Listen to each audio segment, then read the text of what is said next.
Now, what I have said is Donald Trump and his administration need to put up or shut up in court. Instead of litigating this through social media, here's what the judge in the court case said, and I want to read it to be precise. On April 16th, she said that the Trump administration had presented no evidence linking Abrego Garcia to MS-13 or to any terrorist activity, end quote. So if you have evidence, take it to the court. That's where we litigate these things, and otherwise just shut up on social media. Donald Trump's mass deportation plan is not popular. We just haven't worked hard enough to make it as unpopular as it should be. That is the line that AOC has consistently delivered that I think is so important. Not only because we shouldn't be message testing or looking at the polling before we defend human rights, but we should understand as Democrats that Abrego Garcia's unlawful deportation is an issue we can and should go out and win on, an issue that we can and should go out and talk about, because so many people, unexpectedly for many, are on our side. And one of those folks who is shockingly speaking out against this and against Donald Trump is Joe Rogan, who flipped on him in a really shocking and viral clip that we're going to get into. But before we do, if I could quickly ask you to leave a like on this video, and if you haven't already and you enjoy our channel, to hit that subscribe button.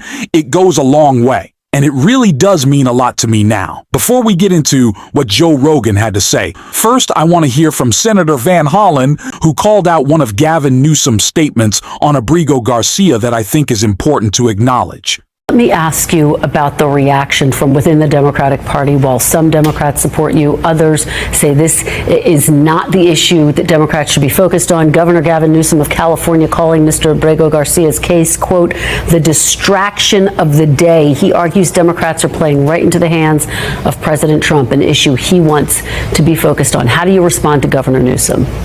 I don't think it's ever wrong to stand up for the Constitution. And this is not about one man. If you deny the constitutional rights of one man, you threaten the constitutional rights for everybody. I think Americans are tired of elected officials or politicians who are all finger to the wind, what's blowing this way, what's blowing that way. And anybody who can't stand up for the Constitution and the right of due process doesn't deserve to. This is not a political distraction. I understand if Governor Newsom wants to focus more on tariffs, or if he wants to focus more on how Donald Trump is trying to ruin our relationships with all our allies. Sure, if you think that there is an issue you as a governor can speak to better. Gavin Newsom is currently suing the Trump administration over their tariffs. I understand that. But this is not a distraction. This is one of the worst violations of our Constitution we have ever seen. And it's not just stopping with Abrego Garcia. He is coming for American citizens next. He might be coming for you next, Gavin. So we do need to speak out against this. And it's clear that Donald Trump is not enjoying Senator Van Hollen speaking out against this. Because look what he had to say about him. Senator Van Hollen sipping what appears to be margaritas with Abrego Garcia down in El Salvador. Do you encourage other Democrats to fly down to El Salvador to meet with this illegal alien who's an accused white? I like this guy. See, now this is the kind of a reporter we like. There aren't enough of them. We got to get some more of them. But no, I appreciate that question. No, look, he's a fake. I know him. I know them all. They're all fake. And they have no interest in that prisoner. That prisoner's record is unbelievably bad. If you would go into the room, you might, if you would, Caroline, maybe go into the room and see if you can find that little slip. I wrote some things down. I don't know why you'd want to keep him, but I just, we got a little biography of him. Not a very innocent guy. Yeah, please. Mr. President. This senator has clearly gotten under Donald Trump's skin because he knows he is making a moment of this, and people are seeing what is going on and they don't like it. As I said, Joe Rogan spoke out really brutally against Donald Trump in a clip I want to take a look at in full right here. About due process. No, fuck that. But here's the problem with fuck that. The problem with things that are going in a radical direction, and then there's an overcorrection. So the overcorrection is lack of due process. The overcorrection is like round them all up, ship them to jail. Like that's like some things that you say when you're not thinking things through. Like, what do you do about all the criminals? Take them all, fucking send them to El Salvador. Yeah. What about due process? No, fuck that. But here's the problem with fuck that. What if you are an enemy of, let's not say any current president. Let's pretend we got a new president, totally new guy in 2028. And this is a common practice now of just rounding up gang members with no due process and shipping them to El Salvador. You're a gang member. No, I'm not. Prove it. What? I got to go to court. No, no due process. That's dangerous, Joe. That's dangerous. That's dangerous. That's dangerous. We got to be careful that we don't become monsters while we're fighting monsters. I think due process exists for a reason, and the reason is it is horrific for someone to be accused of something they didn't do, be imprisoned for crimes they didn't commit, and then live in a cell, live in a cage with a bunch of people who did commit shit. Here it is, Benjamin Franklin. It's better 100 guilty persons should escape than one innocent person should suffer. That is wisdom that has survived hundreds of years. It's incredibly accurate, and it is the foundation of freedom. Like, we have to make sure that these people are actually guilty, otherwise we become monsters. You can't, like, what is that? When you fight monsters, be careful that you don't become one. Become one. Yeah. Yeah. That's very important. It's very important. You know, you can't do that. You know, it's one of those things where to support one side of this, you have to deny some like basic human values. Either way, like to support just rounding people up and just assuming they're all gang members. I'm not saying they're doing that, but this is the worst case scenario, right? Yeah. They get a bunch of people in a room, they rope them all in, and one guy's just someone's cousin picking someone up to give him a ride home. That's possible. And now you're back on the one innocent person now you're right back. And what if that dude is not doing anything wrong and he's got some stupid tattoos and they decide that this guy's a gang member, and now you're in a prison in El Salvador and you're not even from El Salvador. And now, you know, you were just a hairdresser or you were a tattoo artist, family whatever man. you are. Yeah. You came over here and maybe you got a green card and maybe you don't. Maybe you were just given asylum, because a lot of people from Venezuela were given asylum in America. Yeah. And then you get shipped to El Salvador, where you're not even from El Salvador. So that the fact that exists scares the shit out of me. If even Joe Rogan could acknowledge that what is happening right now is wrong, and we as Democrats should understand this is a good political message and use their own words as well. Republicans love talking about cancel culture, but what could be more cancel culture than just deciding based on how a situation looks, or what you saw, or what you heard, that you're just going to ship some guy off without due process? Isn't that the thing that they claim to hate? Like, that is the type of way that we should be framing this for maybe the more political or apolitical audience. Now, not to say that we need to liken an illegal deportation to a comedian who said something, you know, that wasn't too popular, not getting as many shows as they did before. Those are certainly not similar realities, but I do think it's important to use their language. Due process does not mean, oh, we like you, so you're going to be treated fairly. It's the same thing with free speech with MAGA, which MAGA claimed they loved, don't anymore. It is the speech that we don't like that needs to be protected because they're coming after you. Next, Jessica Tarloof said it so perfectly, right here. And that's what's going on here, and people are paying attention to it. I think that it is very clear that the public outrage over this and the fact that a U.S. senator showed up there has put pressure on Bukele and on the Trump administration. Because before, while they were, lounging around the Oval Office, patting each other on their authoritarian backs, saying, ha, ha, ha, build more prisons. Where's the outrage? What outrage? The public outrage? Yeah. What? You're just reading news blogs, Jessica.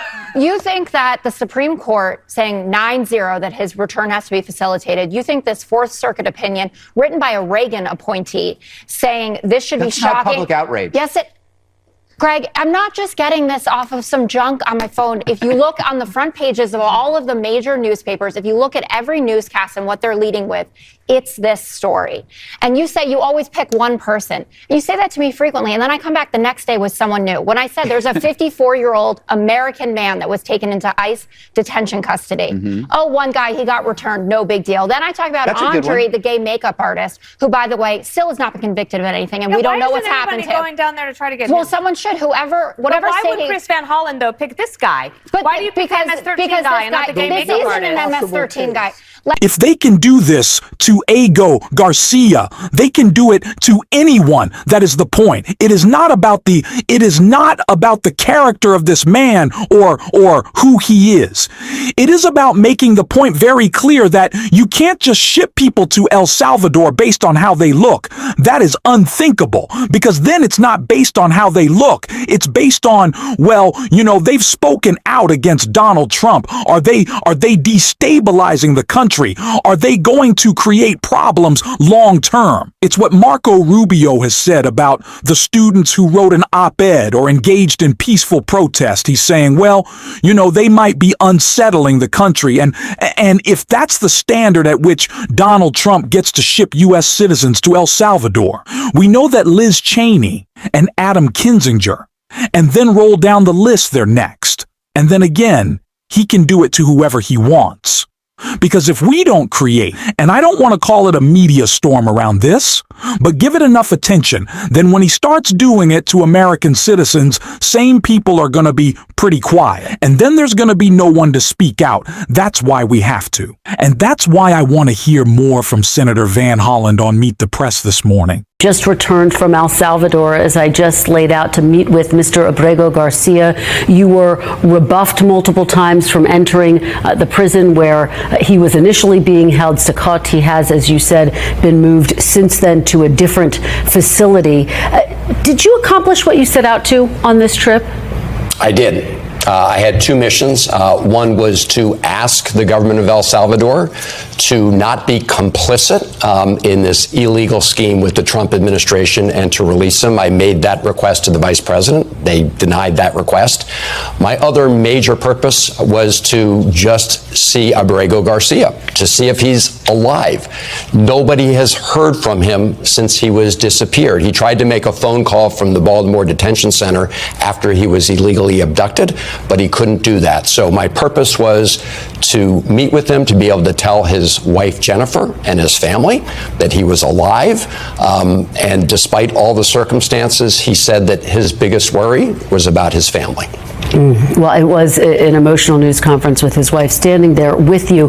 While you were in El Salvador, the White House was counter-programming, effectively releasing information about Mr. Abrego Garcia's background, including a police report suggesting he's a member of MS-13, details about a restraining order from his wife, who ultimately dropped the matter, and a police report in which an officer said he suspected Mr. Abrego Garcia may have been involved in human trafficking. Now, he's never been charged with a crime, but is his past complicating the broader argument that you are trying to make here about due process?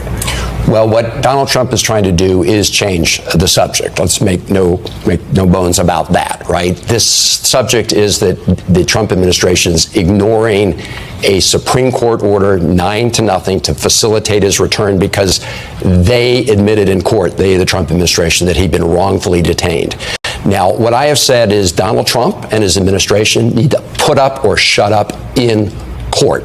Instead of litigating this through social media, here's what the judge in the court case said, and I want to read it to be precise. On April 16th, she said that the Trump administration had presented no evidence linking Abrego Garcia to MS-13 or to any terrorist activity, end quote. So if you have evidence, take it to the court. That's where we litigate these things, and otherwise just shut up on social media. I am so proud of Senator Van Hollen and what he was able to accomplish. He is showing what actual leadership looks like. It is exactly what we need more of. And it's what we are going to be talking about on this show every single day. And if you want to support that, as always, you can hit that subscribe button, leave a like on this video, and if you stuck around to the end, you can drop a blue heart in the comments. And until next time, I'll see you soon.